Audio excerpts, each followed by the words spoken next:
Hello students, today we are going to begin with the dynamic chapter from the geography, that is the dynamic earth. So let's begin with the chapter. At the beginning of this chapter we are going to start with the definition of tectonic plates. Let me explain it first. The earth's outer shell known as the lithosphere, which includes the crust and uppermost part of the mantle, is broken into a number of plates. These plates are known as lithospheric or tectonic plates. So this is the definition of tectonic plates that students already we have studied in detail about the lithosphere, that it is the outer shell or outer part of the earth.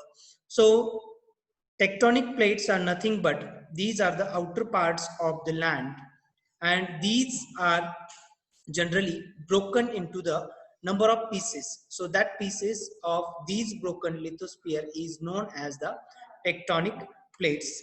Let me give you the example here with the picture. So see here, here in this picture you can see the boundaries are given there, red color boundaries, blue color, as well as the yellow color boundaries are given there. So these boundaries are showing us the plates are broken. These are the lithospheric plates. Generally nowadays we consider these plates as the continents. So some days or some years before, these were just connected with each other. So regarding that, the theory we will study in the same session. So just get clear with the idea that what are the tectonic plates. Tectonic plates are the lithosphere, the plates of lithosphere on the earth. These plates move around very slowly, approximately few millimeters each year. This movement of plates due to the circular movement of molten magma inside the earth. See, then you will get a question in your mind that how these plates are moving. So these plates are moving because of the movements of molten magma inside the earth. We have studied that in the crust there is the molten magma in the earth. So that magma is always moving. The movements of these magmas, because of the movement of these molten magma, these plates, they move very slowly. The speed of movement of these plates is very slow, approximately a few millimeters each year. They move from each other, from one place to another place. If you look at the map of the world, you will notice that the continents look like pieces of a puzzle, wherein some of the continents can easily fit like pieces of a puzzle. See, before this, that we have studied in the previous slide where I have shown you the picture, that in what way these plates are divided with the boundaries.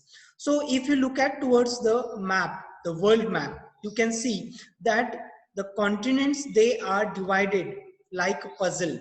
If like the puzzle that we just connect the pieces and it forms a one image, like that these continents are also cut and they are shattered. Okay, so that is the fact. If we just connect these continents with each other, so we can make one image. For example, the eastern coast of South America can fit to the western coast of Africa. Just go towards the map, look towards these two continents, that Africa and the western coast of Africa. Just try to connect it, cut it into the pieces, and just try to connect it. Definitely it will get connected. It means these continents are like the puzzles. Okay, so it means that are broken from each other.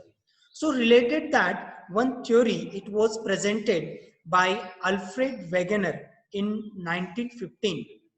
The German meteorologist, it means the person who studies about the weather and the forecast, all these things. So Alfred Wegener in 1915, he had presented the theory of the continental drift. Okay, so what is that theory? As per the theory, all the continents were once joined together as one supercontinent called Pangaea. Okay, so it means what is the main statement of the theory presented by the Alfred Wegener, the theory of continental drift. What is the main statement? That the continents, all the continents were once joined together as one supercontinent called Pangaea. It means, so what these continents today we see that these are broken, and in between there are the seas and oceans between the continents. But it was not the fact in past. Okay, that these continents were connected. It was only one supercontinent. After that they were broken, and there they just separated. So that is the main statement of the theory. So Pangaea, here Pangaea is the word, that word derived from Greek, the Greek language. Pan, it means meaning the entire. Pan means entire, and Gaia, it means the mother earth. So what does it mean that Pangaea? It means the entire mother earth. So it means the entire earth. That time it was considered as the one earth. Okay, it means it was not divided into the continents. So such type of theory, it was presented by Alfred Wegener. The name was coined in 1927 during a conference discussing Alfred Wegener's theory of continental drift. Okay, Pangaea, this name was coined in 1927 when there was a discussion was held on the theory of continental drift presented by Alfred Wegener. So Pangaea broke into two parts. The northern part was called Laurasia, and the southern part, that was called as a Gondwana land. See, they were separated by the shallow sea called the Sea of Tethys. It means first two pieces of the land that were made. It means first two continents we can consider for the today's language. That the Laurasia and Gondwana land. And these two lands were separated by the shallow sea that was called the Sea of Tethys. Okay, Sea of Tethys. Generally nowadays this we can consider the Pacific Ocean and the Indian Ocean, or the Atlantic Ocean and Indian Ocean, opening of these two oceans.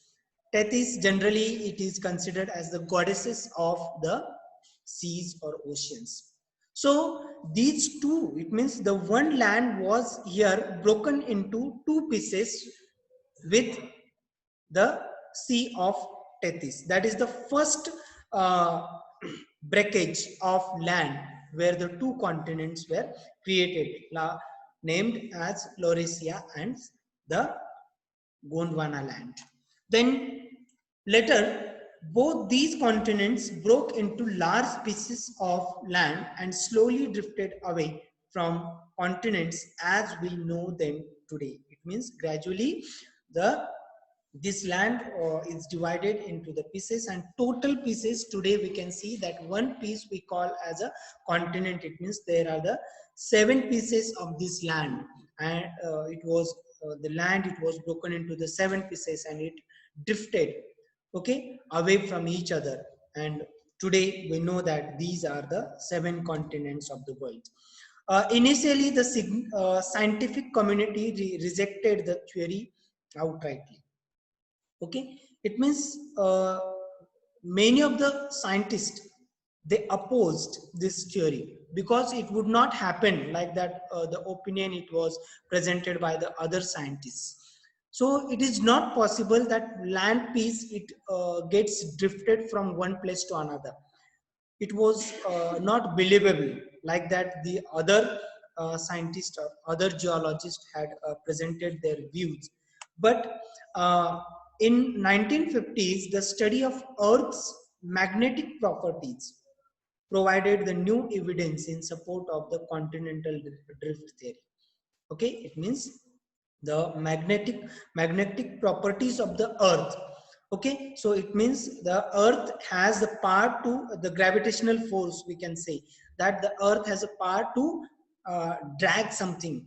So this theory, these properties, these gravitational properties, we can say the magnetic properties of the Earth, when studied in depth, so that time the theory of continental drift was also accepted by some of the scientists. Further, the discovery of mid-ocean ridges, that vast submarine mountain system lying along the middle of the ocean floor.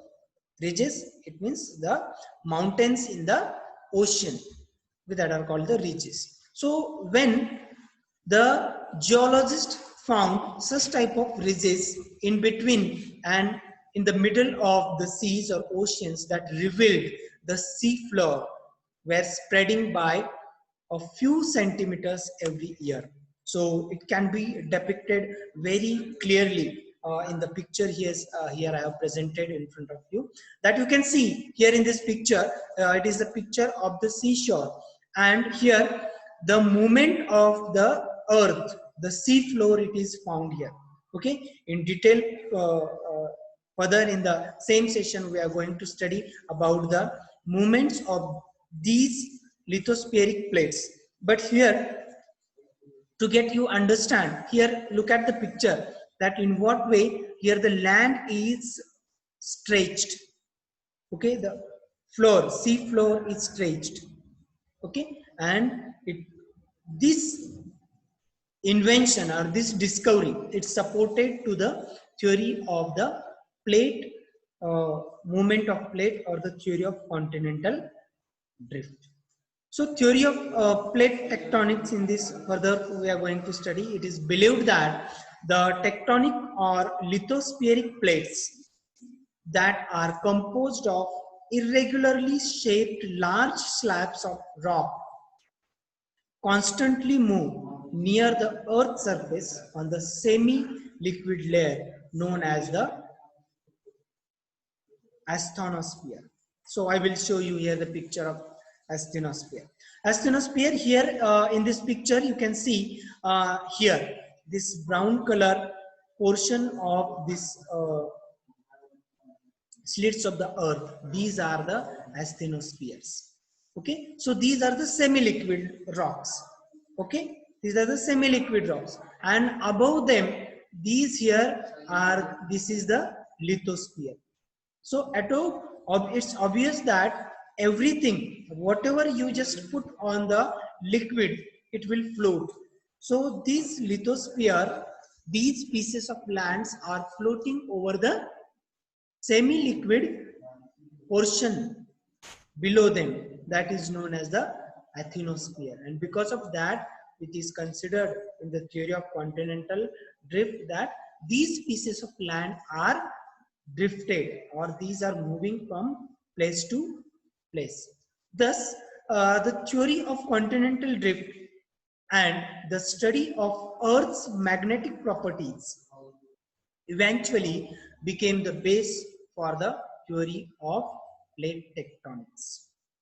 Okay, it means the theory of continental drift, it is accepted because of the two things, that the one, that is the Earth's magnetic property, okay, and the continental drifts on the basis of the asthenosphere.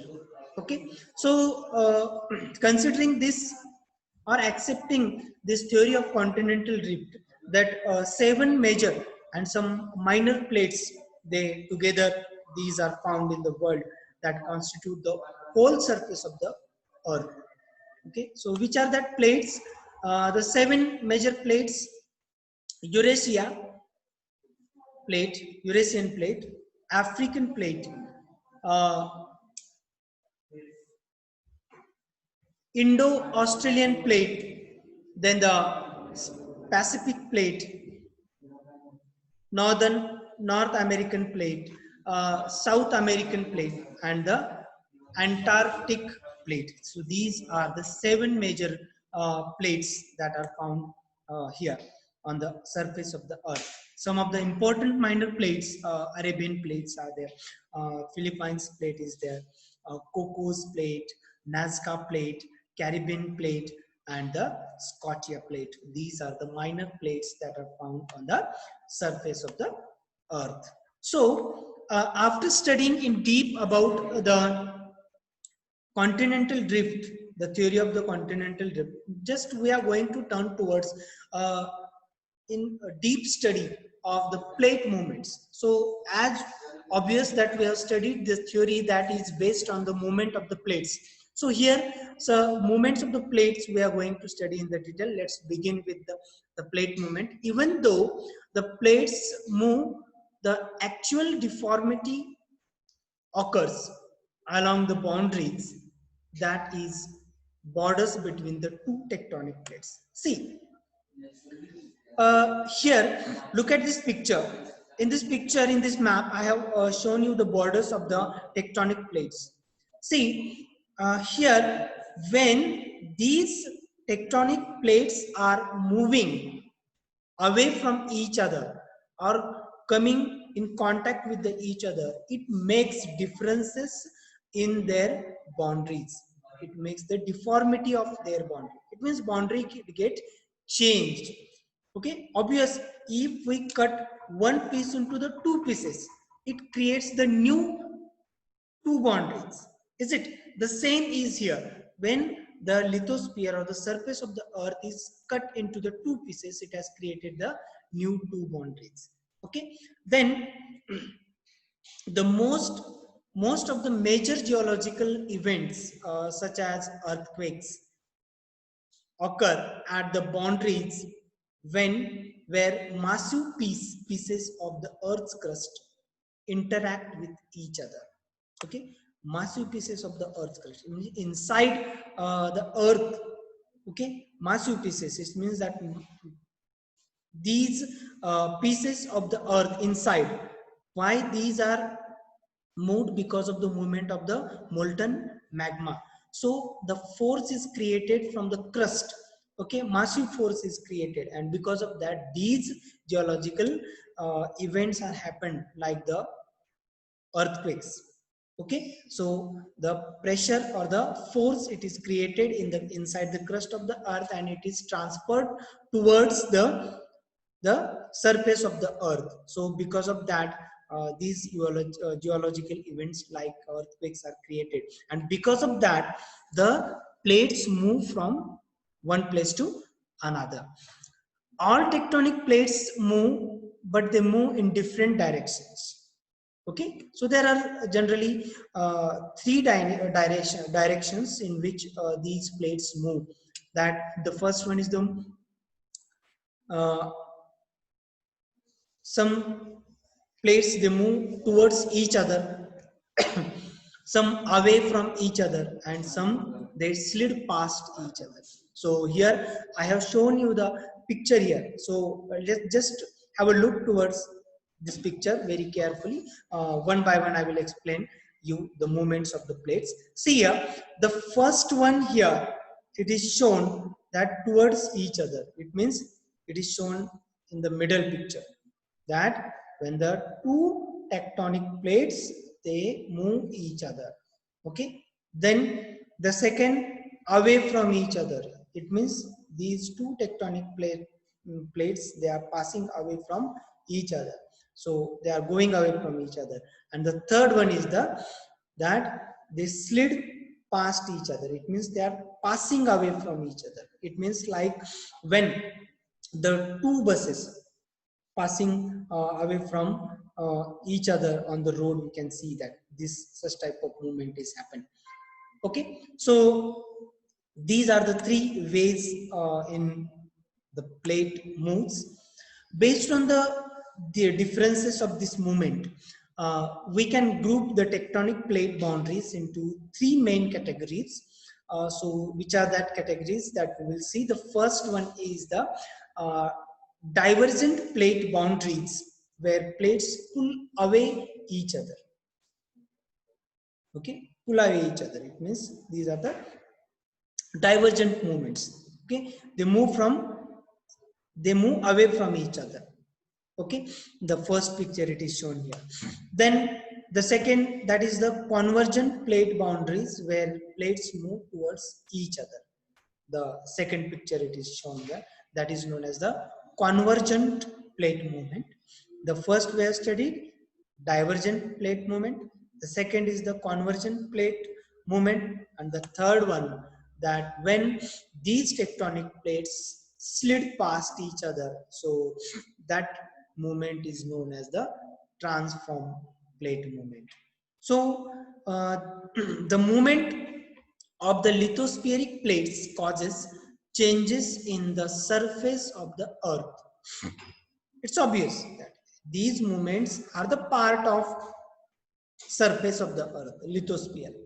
Okay, so it means, or it is obvious that these movements, these plate movements, it makes the differences on the surface of earth also. Okay, the different types of movements of the plates are due to various forces that act on them. Okay, so what are that? On the basis of the source of origin, these forces are classified into two parts. That is the first one, endogenic forces, that is that forces which are created because of the internal movements of the earth, and the exogenic forces, that forces which are created because of the external movements of the earth. So the first we are going to study in detail, that is the endogenic forces. Endogenic forces originate from within the earth and are responsible for mountain building, volcanic eruption, earthquakes, and tsunamis. Okay, it is very obvious that you have studied in the previous standard also, that in what way earthquake is created, in what way the volcanic eruption is made there, mountains, how the mountains are built. Okay, so still we are going to study in detail in this session also. The endogenic forces create two types of movements, that the one horizontal movement and the vertical movement. Okay, it means horizontal movements inside the earth from one place to another, that force is transferred, and vertical movement, it means from the crust of the uh, earth, the force is transferred towards the surface of the earth. In fact, these movements are actually responsible for numerous relief features such as plateaus, plains, rift valleys, etc. That we see on the surface of the earth. Okay, it means no doubt endogenic forces that are created and that makes force inside the earth, but it affects on the surface of the earth also, and because of that many landforms are created on the earth, that plateaus, plains, rift valleys, etc. so on, that we have studied. On the basis of their intensity, the endogenic forces can be further divided into two types, endogenic forces. Okay, so two types of endogenic forces, that dystrophic forces. Dystrophic, it means slow forces, that these forces include those causing both vertical and horizontal movements, but they operate very slow. Okay, when the force operated from the inside part of the earth is very slow, then such type of force is known as the dystrophic force. As a result of that effect is seen after thousands of years. These forces from mountains and valleys. Okay, because of these type of dystrophic forces, it means it is a continuous slow force. Okay, not it is not created frequently or in between or some after some gaps. Okay, so very close gaps, in very close gaps of time period, these type of slow forces are created inside the earth, and gradually it uplift the land, and because of that the mountains as well as the valleys are created because of the dystrophic forces.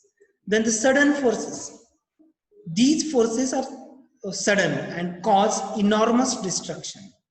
Okay, sudden forces are powerful forces, we can say, and because of that it creates destruction.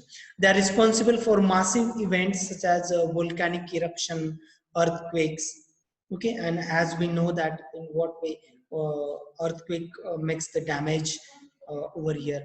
So these forces produce relief features such as volcanic plains and volcanic plateaus. It means the landforms which are created by because of these sudden forces, that are the volcanic plains as well as the volcanic plateaus. So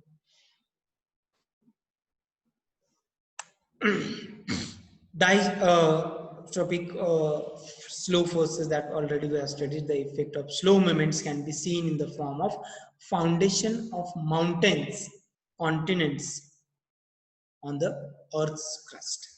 Okay, so what are the effects of the dystrophic forces that we are going to study? The first effect that is important, effect on the surface of the earth, is that the mountain building. So these mountains are built with the dystrophic forces. So there are also some processes that are made, that are created because of these dystrophic forces on the earth. The first one is the folding. When two tectonic plates collide, it exerts a lot of pressure on the soft sedimentary layers between them. It leads to upliftment of the layers in a series of folds. This process is known as the folding. So here, as I have shown you the picture here, you can look towards this here. So how the fold mountains are created, how this force is created into the fold of the surface of the earth, and it creates the mountain. Look at the picture here. The pressure, the compression is made from the two sides, as the arrows are shown here in this picture. And because of that pressure, because of that compression, the land between this compression, that it get uplifted and the mountains are created. So these such type of mountains when are created, these are known as the fold mountains. The upfold parts which resembles an arch are called anticlines. Okay, when inside of the earth such type of forces are created, and there it created the upfold inside the earth. Okay, when it is resemble an arc, okay, curved line, okay, then it is known as the anticlines. So I have shown here the another picture here. See here in this picture. So anticline is created here. Upward arch of the rock layers, it is created. So this is known as the anticlines. Is it very clear? If you look towards the picture, you will get the idea very clearly. See, okay, these are the anticlines. Is it? Then, while the downfolds or depressions in between the anticlines are called the synclines. See here. Again, come towards the picture that is presented here.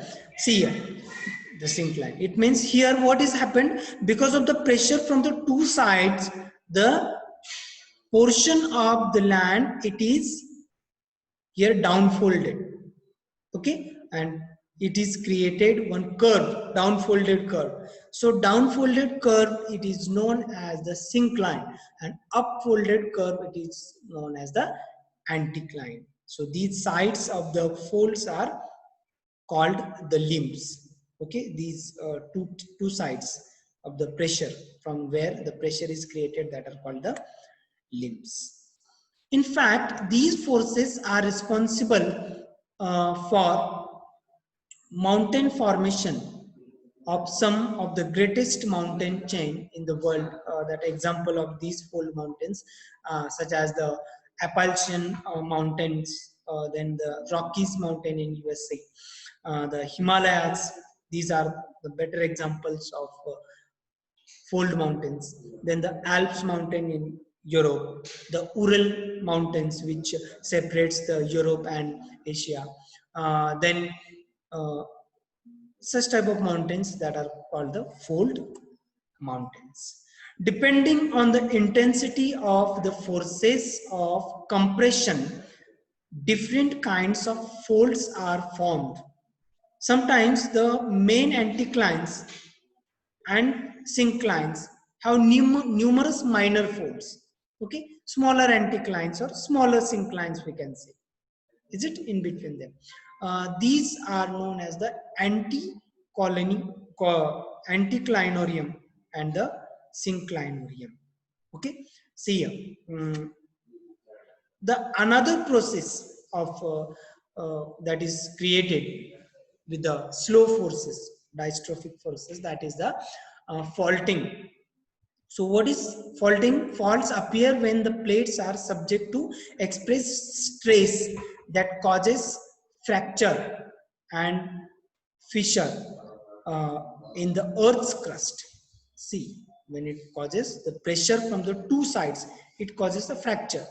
Okay, look towards the picture I have shown here. Here, see, when the tension is created from the two sides, the fracture is made there. If you take a piece of a paper and you just drag from both sides of that paper, what will happen? That paper will get tear from inside. Okay, it get fractured. The same movement is made on the earth surface also, in the earth also. It means the tension is made from the two sides, and because of that the plates of the earth are teared, they are torn. Okay, and because of that the another landform is created. So that is called the, this process is called the faulting. Okay, the pulling of the plates in the opposite directions lead to a large scale of displacement of rocks from their original location. Here it is shown in the picture. See here, here the plates are there. These plates are, the tension is created from both the sides on this plate, and because of that this plate has created the three pieces. Okay, two pieces are dragged on the two sides and one piece inside there, it is slid down, and because of that the rift is created there.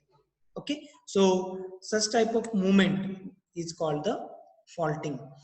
Depending upon the nature and relative direction of the displacement, different kinds of physical features are created. Okay, because of different kind of earth movement, different kind of landforms are seen or created. When the land between two parallel faults get elevated and a block mountain or host with steep edges is formed. See, come to the picture to get the idea very clear. Here I am presenting you the picture. Look at the picture. See, here host is created. How it is created?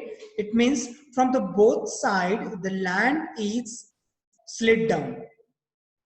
Okay, and because of that the steep edges, see here, steep edges where there is no slope, no more slope is found, that is called the steep edges.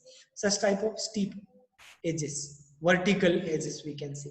Okay, such type of edges are created because of the pressure, because of the slow force in the land. Then host is created. Such type of landforms is called host. Okay, the Vindhya and Satpura ranges in India, then Black Forest mountains of Germany are some of the best example of these block mountains. Okay, it means till now the two types of mountains that we have studied, one is the fold mountain and now this is the block mountain. When the land between two adjacent faults subsides because of tension, it leads to the formation of a rift valley. Again, you come towards the picture here I am presenting you newly. See, look at this graben. From the two sides, the land is tensed, and because of that, the rift valley is created here. So, what is there here? These are the two scarps are made, escarpments, and between the two escarpments, this land, this is the Rift Valley. The East African Valley, the Rhine Valley in Europe, the Narmada Valley in India, and the Central Scotland Valley are examples of the Rift Valleys. However, at the times, due to the forces of compression to rock strata, it means the particular types of the rocks or the rock families may be elevated or pushed down relative to the surrounding areas, and because of that another and different kind of landforms are also created. So here students, today we have studied in detail about the continental drift story and as well as the tectonic movement. The first movement, that is endogenic movement, or the endogenic forces, that we have studied in detail. In the coming session, in the next session, that we will study the exogenic forces of the earth. So here we are going to conclude the session. So students, be safe, stay at home, stay safe. Bye bye. Thank you for attending the session.